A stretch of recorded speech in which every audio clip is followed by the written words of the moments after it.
Okay. Oh, thank you. Good morning. Thanks so much. Thank you to Cambridge Christian School for hosting us. Great to be in Tampa. We appreciate y'all being here. Got a lot of great legislation assigned today. Should be a great morning. Go ahead and grab a seat. You're in for some speeches from a few folks. We'll sign some bills. We have any kids in the audience? We may have pens for you too with some of that, so stay tuned. We'll make sure to do that. We're really excited to be back in Tampa. You know, I feel very strongly as governor, but also just as a dad of a 6, a 5, and a 3-year-old that you know, we need to let our kids just be kids. And we have a very crazy age that we live in. There's a lot of nonsense that gets floated around, and what we've said in Florida is we are going to remain a refuge of sanity and a citadel of normalcy.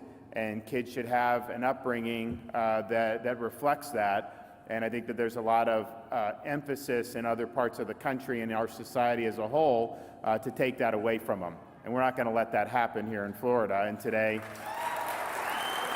is proof of that. So we're here in Hillsborough County, and you've seen different things happen right here. I mean, the parents found a number of pornographic materials here in schools funded by your tax dollars, and at one point, you even had the school board vote to not remove it, even though clearly was not appropriate for these young people. There have also been policies that make kids pick pronouns and even hide that from their parents. And then, of course, here in Cambridge Christian, they had to file a lawsuit against the Florida High School Athletic Association just to be able to pray before athletic games. And so we think all of that is problematic, and we're addressing all of that here today. And joining me today is our Commissioner of Education, Manny Diaz, as well as our Agency for Healthcare Administration Secretary, Jason Wida. And we've got a number of our legislators who've been involved in these bills that are here today. We have Senator Clay Yarborough and Senator Jay Collins Jay is here local.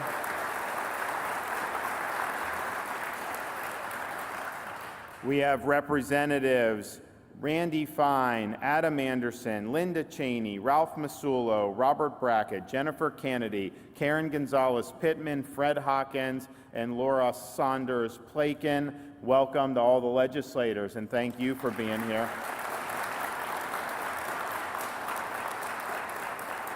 We're also joined by Sean Minks, who's the head of Cambridge Christian School, Luca Hein, who you'll hear from and has experience in some of the things that we're talking about, mother from Indian River County, Tiffany Hansen, and you're going to hear their stories later.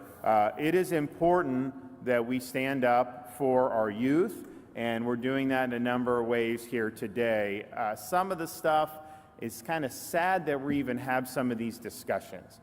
When you see what's going on, and we stopped it administratively in Florida last year, but we needed to have the legislature make this permanent.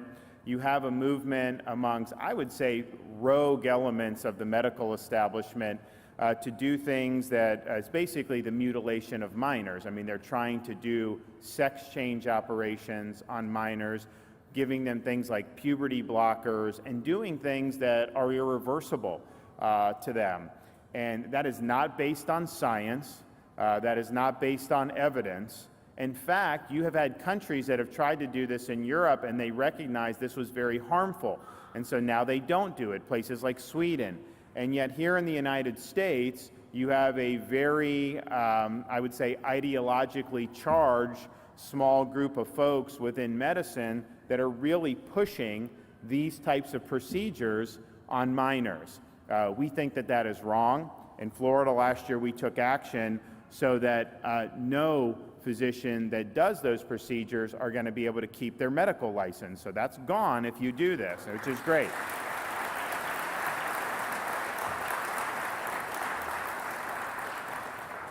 But when we do the SB 254, this will permanent outlaw the mutilation of minors.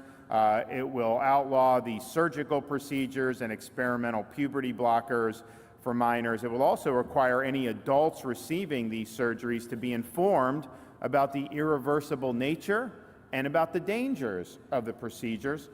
It will give Florida courts temporary jurisdiction to intervene and halt procedures for out-of-state children. You have actually some states in this country that want to be a haven for these types of procedures and even welcome minors without their parents' consent into some of their jurisdiction. We're obviously doing the opposite here, and I think this provision is important. This is going to create a way to recover damages for injury or death resulting from mutilating surgeries or these experimental puberty blockers that are given to a minor. Because what happens, they go through this, then they get older, and this is a huge problem. They should be able to sue the physician who hurt them, and they're now going to be able to with this law. So that's the first law that we're going to be signing today. The other law, HB 169, I think is very important. It's basically an expansion of last year's parental rights in education bill, but crucially, this bill makes sure that Florida students and teachers will never be forced to declare pronouns in school or be forced to use pronouns not based on biological sex. We never did this through all of human history until 2 weeks ago. Now this is something, they're having third graders declare pronouns. We're not doing the pronoun Olympics in Florida. It's not happening here, and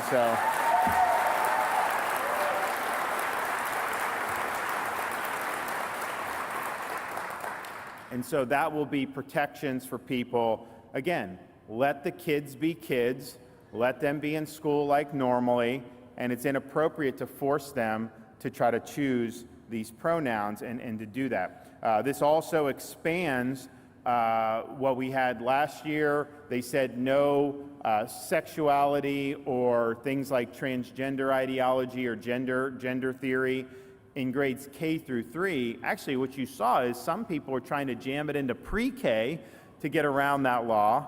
So this says pre-K and also goes up to grade 8, because I think what we've seen in these libraries and in some of the books, there's clearly a concerted effort to try to do indoctrination in the middle school grades. And so the legislature, I think, has looked at that evidence and wisely said that, on those issues, if a parent wants to engage in that with their kid at those late ages, then that's up to them, but we should not be putting that in the curriculum in school. And so we're not doing that. We're going to be focusing on math, we're going to be focusing on reading, we're going to focus on science, we're focusing on the subjects that really, really matter for our kids. So that's really important. Third bill, HB 1438. And this is sad that you kind of have to do this.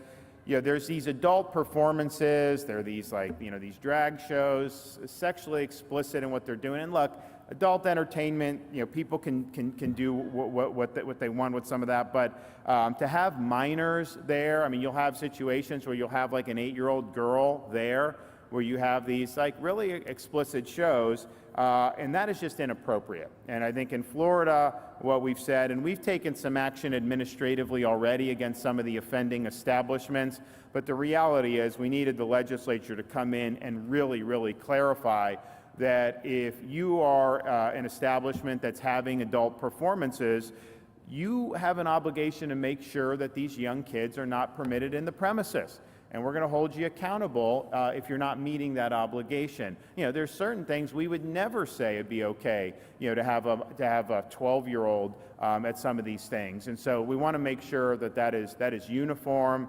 When you have adult entertainment, when you have these sexually explicit performances, there should not be any of these kids there. And this is going to make sure that that's the case. And so HB 1438 will be signed into law momentarily. We're also going to sign HB 1521, which is ensuring women's safety, making sure that educational institutions, detention facilities, correctional institutes, juvenile facilities, and public buildings with a restroom, locker room, or changing facility, that they must have separate facilities for men and women based on biological sex. A woman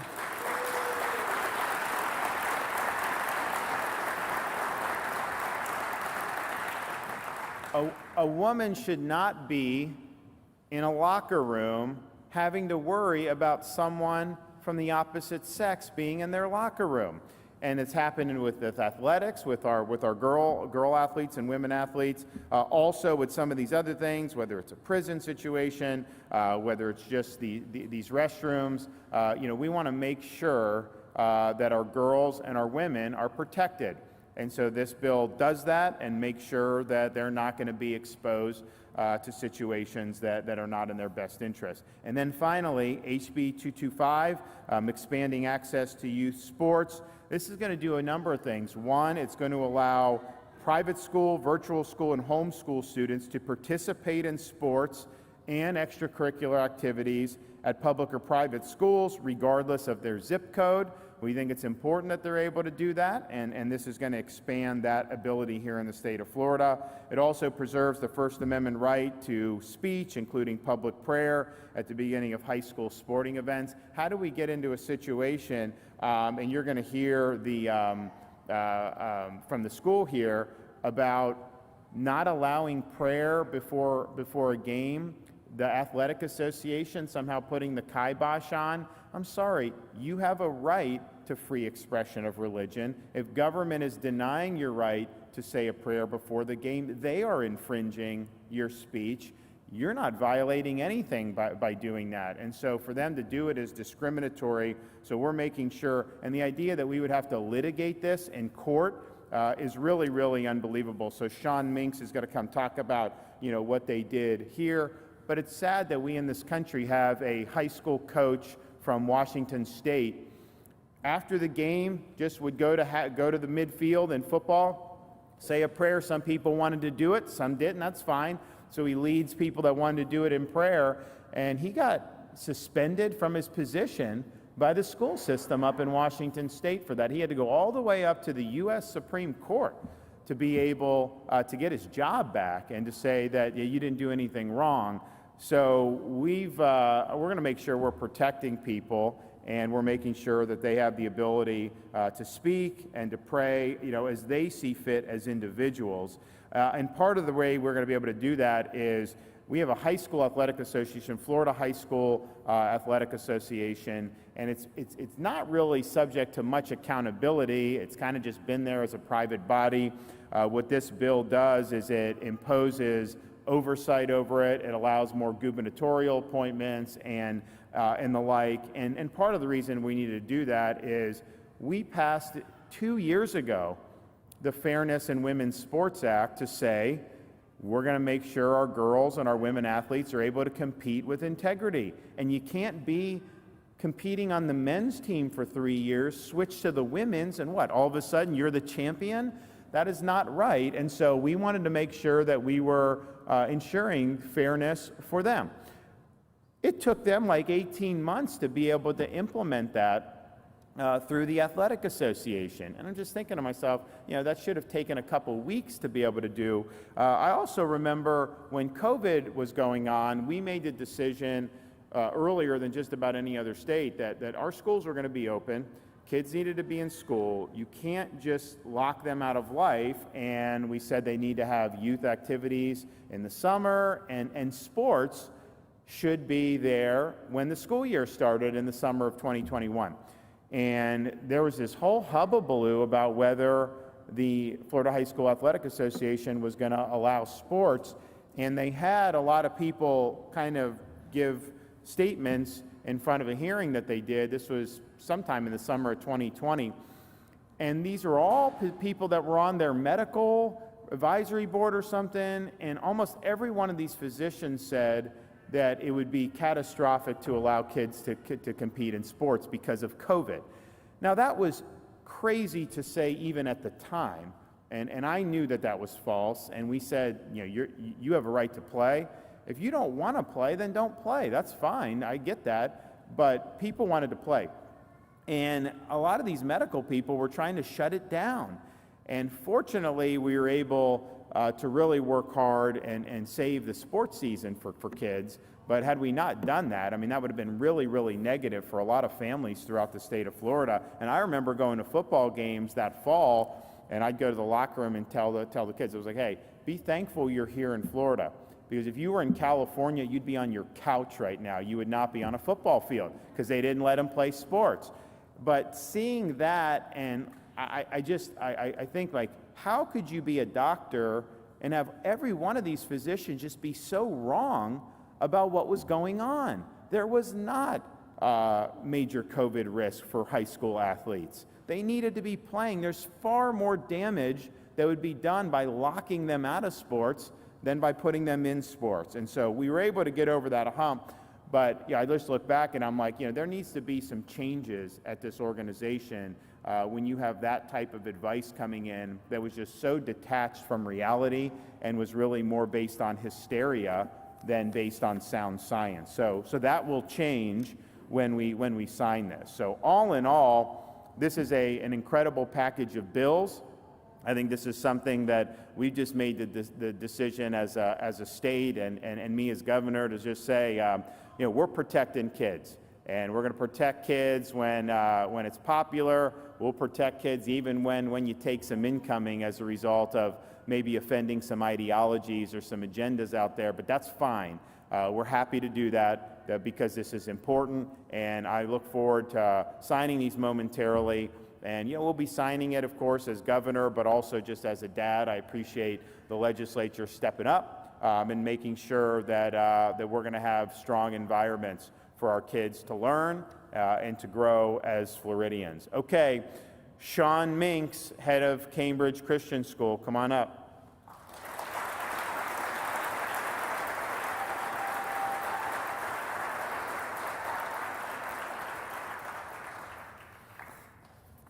My name is Sean Minks, and I serve as head of school here at Cambridge.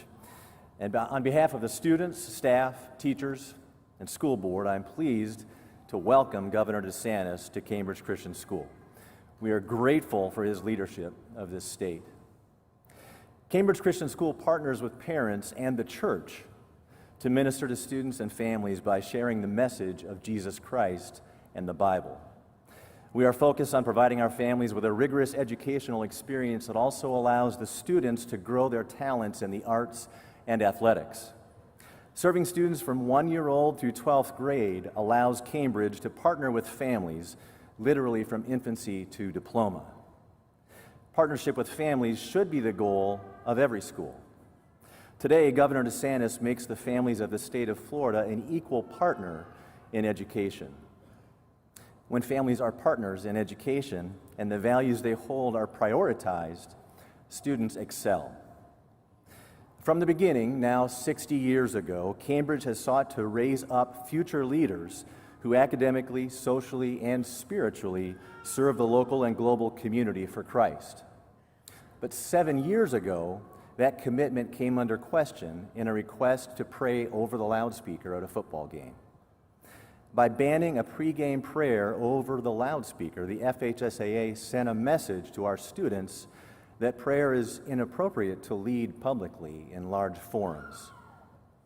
Today, the state of Florida teaches a different lesson, one that supports free speech and respects the religious freedom of students across the state. After today, schools will be allowed to make opening remarks before state championship games, supporting important principles of free speech that have made this nation great. I don't know what other schools or students will say during those opening remarks. That's up to them. But I do know that the next time Cambridge Christian returns to play for a state championship, and we will return,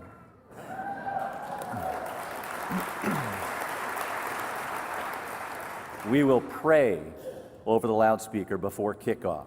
For that, we thank the Florida Legislature and the leadership of Governor DeSantis. Thank you.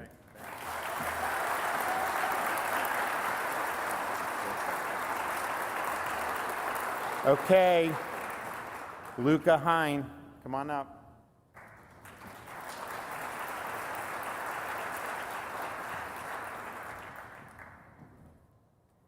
Hi, so my name is Luca Hein, and while I'm not from Florida, I am someone who went through the gender-affirming care industry as a minor.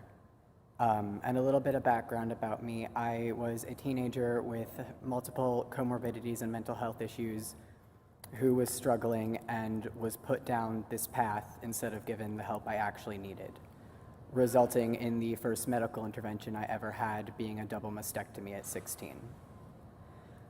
I was one of the kids that needed a chance to just grow up and get the help I needed.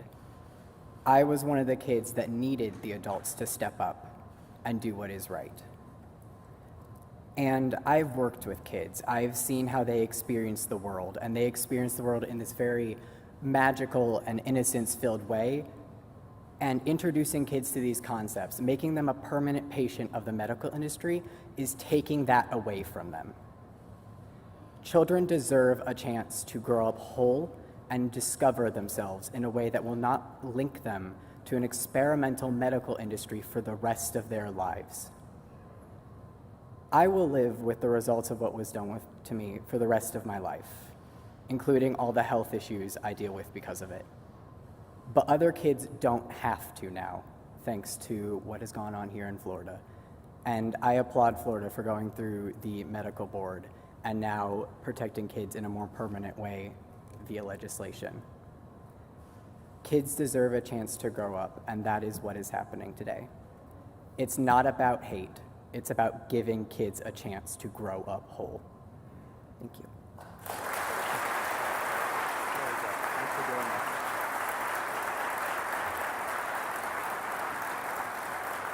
Thank you. Thanks so much. Great job. Okay, Tiffany Hansen, come on up.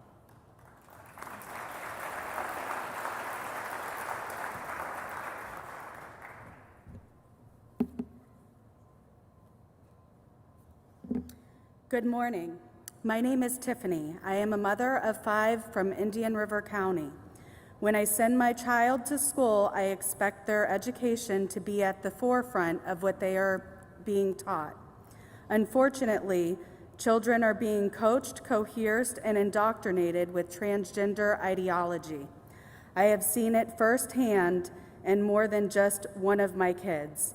I, as a parent, have experienced my child suffer from depression, anxiety, body dysmorphia, PTSD, and suicidal ideation as a result. One day, my daughter came home and told me she wanted to be called by different pronouns and felt like she was a different gender. I didn't think much of it at first, as she is young. I was being supportive. As time went on, I realized how deep this had gotten and how much this was influencing her life in a negative way. Unknown to me, the schools had been secretly pushing this transgender ideology in the classroom behind my back, encouraging her to question her gender, her sexuality, and her preferred pronouns. To this day, she has had to undergo therapy because it has taken such a toll on her mental health.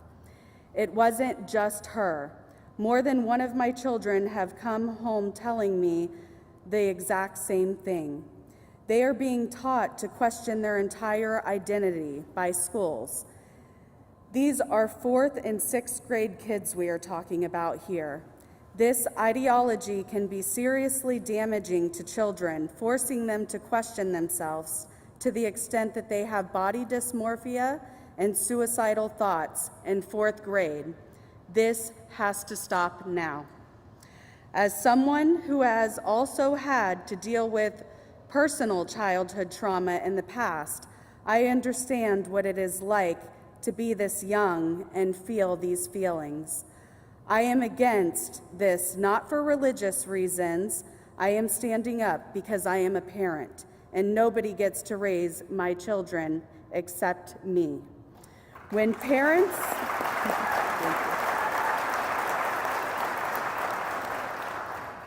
parents stand up to the targeting of their children by some teachers, school staff, we are discriminated against and labeled homophobic, transphobic, hateful, or unsupportive. They are telling kids that teachers are your ally for supporting you in this forced identity. and parents are the enemy. This is disturbing and completely unacceptable, but mostly unlawful. I am proud to stand here today in support of these bills. Thank you, Governor DeSantis, for standing up for our parental rights and saving our children.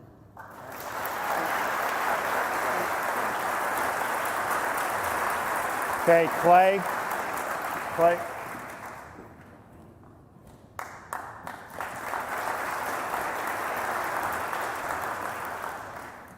Thank you. Good morning. Thank you for the invitation to join you today, Governor. It was an honor to carry several of these bills in the Senate. Thank you for your leadership. Governor, you consistently deliver, and thanks to you and your leadership, kids can be kids in the state of Florida. As a dad of young children myself, I know you understand how important it is for parents to know what is going on with their children. You continue to do what you say you're going to do and have always put families and children first. With Ron DeSantis, it's promises made, promises kept. On behalf of all parents in Florida and the United States, thank you for standing up for us, Governor.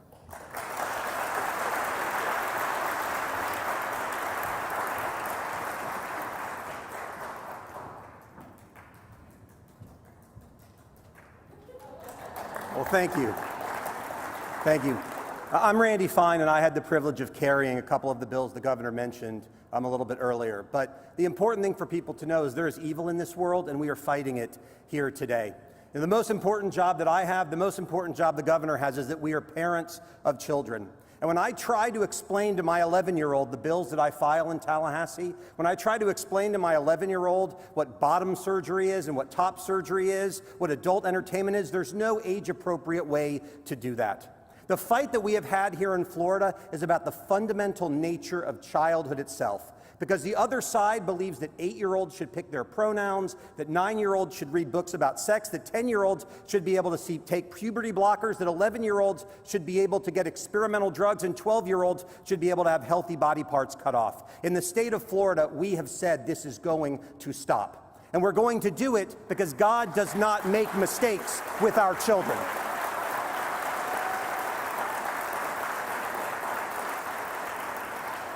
Now, I am proud to be here with my colleagues from the Florida House, all of whom fought alongside me, as well as my senator, particularly my friend Ralph Masulo, who ran this bill alongside me. These bills are not easy to run. You take a lot of heat and you take a lot of pain when you do them. And that's why the person I want to credit the most is the person standing to my right. Because none of this happens without leadership.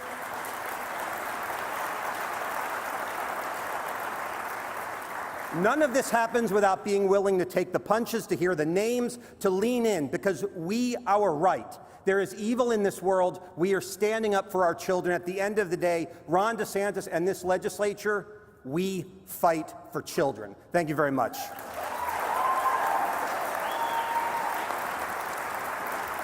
All right.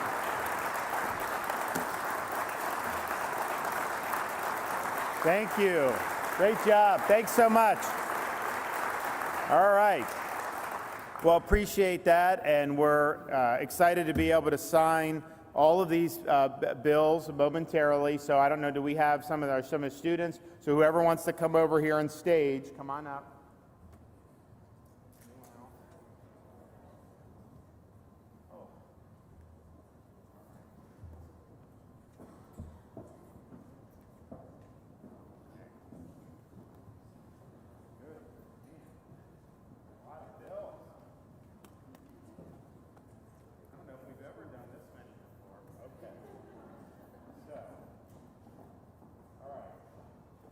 HB 1521. So this is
Washable.